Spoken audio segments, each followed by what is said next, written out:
Sir இப்போ பெண் குழந்தைகளுக்கான பாதுகாப்பு எப்படி இருக்குன்னு நீங்க நினைக்கிறீங்க? ஏன்னா நேற்று பெண்கள் தினம் கொண்டாடி இருந்தோம்.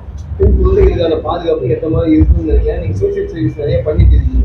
அதனால பெண் குழந்தைகளுக்கு எந்த மாதிரி விஷயங்கள் பாதுகாப்பு பெற்றோர்கள் பண்ணுங்க அப்படின்னு நீங்க நினைக்கிறீங்க? இல்லை, மேக்ஸிமம் எல்லாருமே பெற்றோர்கள் எல்லாருமே பாதுகாப்பாக தான் வச்சுக்கிறாங்க. அதை மீறி தப்பு நடக்கிறனால தான் வருது. ஸோ எல்லாரும் பாதுகாப்பாக தான் இருக்காங்க. ஆனால் இந்த சமீபத்தில் நடந்த விஷயம் வந்து ரொம்பவே வந்து ரொம்ப ரொம்ப தவறு, உச்சக்கட்ட தவறு. அதுக்கான தண்டனைகள் வந்து கண்டிப்பாக வந்து கிடைக்கும். அதுக்கான விஷயங்களை வந்து கண்டிப்பாக நடக்கும். இந்த பாண்டிச்சேரியில் நடந்துச்சுல 3 நாட்கள் வந்து குழந்தை கடத்தல், அதான் நான் சொல்றேன். அது உங்களுடைய கருத்து என்ன சார்? அதாவது என்னன்னா ரொம்ப மிகப்பெரிய தப்புன்னு, அது எப்படி சொல்றது, ஒரு குழந்தைய போயிட்டு அது வந்து அது மிகப்பெரிய தப்பு. ஸோ கண்டிப்பாக தண்டிக்கப்படணும், கண்டிப்பாக தண்டிக்கப்படுவார்கள். அதுதான் பெண் குழந்தைகள் விழிப்புணர்வு என்ன மாதிரி சொல்லுவீங்க? ஏன்னா நிறைய காலேஜுக்கு போய் நீங்க சொன்னீங்க, நிறைய விஷயத்துக்கு போனீங்க. அங்க பெண் குழந்தைகளுக்கும் அந்த இருக்கிற பெண் எந்த மாதிரி விஷயங்கள் அதான் எப்பயுமே குட் டச் பேட் டச் சொல்லி தர மாதிரி டோன்ட் டச் சொல்லி தரணும். ஸோ அது மட்டும் எல்லாருமே சொல்லி தான் தந்துட்டு இருக்காங்க. அதை அதாவது என்னதான் சேஃப்டியாக இருந்தாலும் அதை மீறி நடக்கிற விஷயத்தினால தான் வர பிரச்சனை. அப்படி படுற சில ஈவிரக்கமற்ற ஆட்களால் வரது தான் அது. ஸோ அப்படி பண்ணாங்கன்னா, அப்படி பண்ணியிருக்காங்க சமீபத்தில். ஸோ அதுக்கான தண்டனைகள் கண்டிப்பாக அவங்களுக்கு கிடைக்கணும்.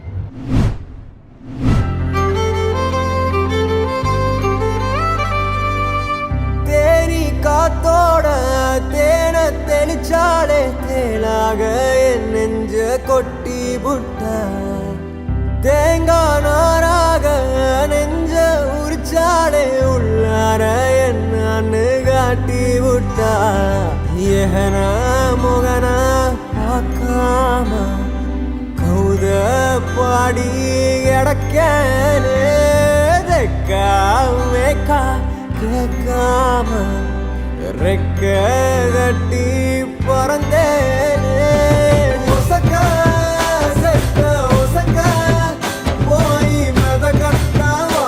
அடடா, நம்ம குளத்துல வளர்ந்த மீனை நம்மளே பிடிச்சி சமைச்சு சாப்பிட்றதே ஒரு அட்டகாசமான ஒரு விஷயம் தான். அப்படி ஒரு சூப்பரான வீடியோ தான் லிரிசிஸ்ட் ஸ்னேகனும் அவங்களோட ஒய்ஃப் கன்னிகாவும் போட்டிருக்காங்க. இந்த வீடியோ இப்போ செம வைரலா பரவிட்டு இருக்கு.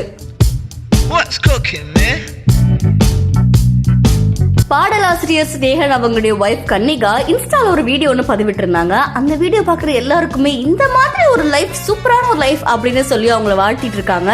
இது என்ன பண்ணாங்கன்னா, அவங்க குளத்துல வளர்ந்த மீனை அவங்களே கூடி எடுத்துட்டு போய் அழகா அதை பிடிச்சு அதுக்கப்புறமா அதை சமைச்சு சாப்பிட்றதுல, அதுவும் வாழை இலையில ஒரு விருந்து போடுற மாதிரி அந்த சாப்பாடை போட்டு மீன் குழம்பு ஊற்றி அதுக்கு மேலே மீனை வச்சு அந்த மீனை அப்படியே அழகா அவங்களுடைய ஹஸ்பண்ட்க்கு ஊட்டி விடுறாங்க.